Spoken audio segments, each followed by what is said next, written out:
was doing some research online, and one of the things you find is a lot of people don't know what it means to live a single life or have the vocation of a single life.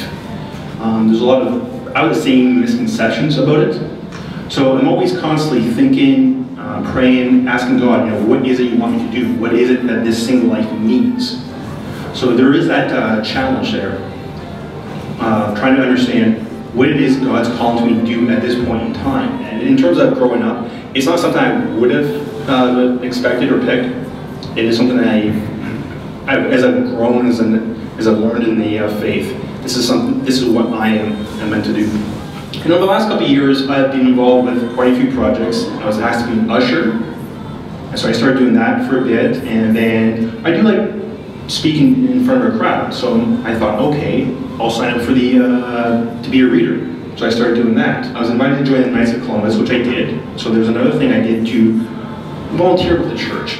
And that's one thing I have found with being single is I have the time, because I don't have a family at home who needs me. I have more time to devote to helping out in the church, and also to help out with friends. It's not just volunteering for the church or doing special projects. It's also if friends want to get together, we can go together. If they're having a difficult time, I can be there for them. And that's one of the things, when I started to reflect on what the single life meant for me, is that versatility. Whenever someone needs me, I can go do this, I can go do this, I can go do this. And it brings me a great deal of joy. Like, I feel like I'm fulfilling God's plan for myself. One of my favorite memories is when I started coming there, because I didn't know anyone, I was sort of sitting by myself.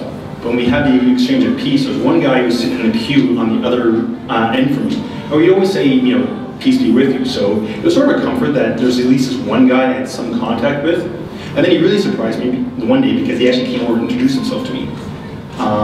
So there was just sort of that shock that there is someone who wants to get to know me, welcome me into this community. It's just really blew me away that he would actually take that effort to introduce himself. There are times it gets difficult.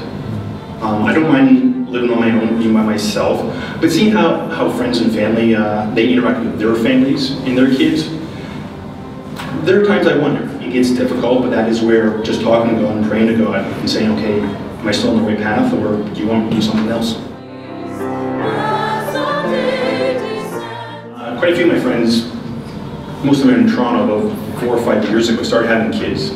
So my friends were great in that sense that they welcomed me into their kids' life. I was like Uncle Scott to them. So I'm not missing out totally.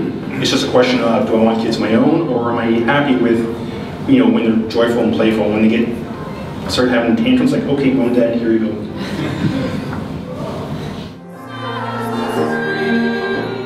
In terms of making your discernment of what it is you're going to do in your life, be it the single life, the married life, the religious life, always pray, always talk to God, and talk to your family and find out what they think. It is an ongoing process.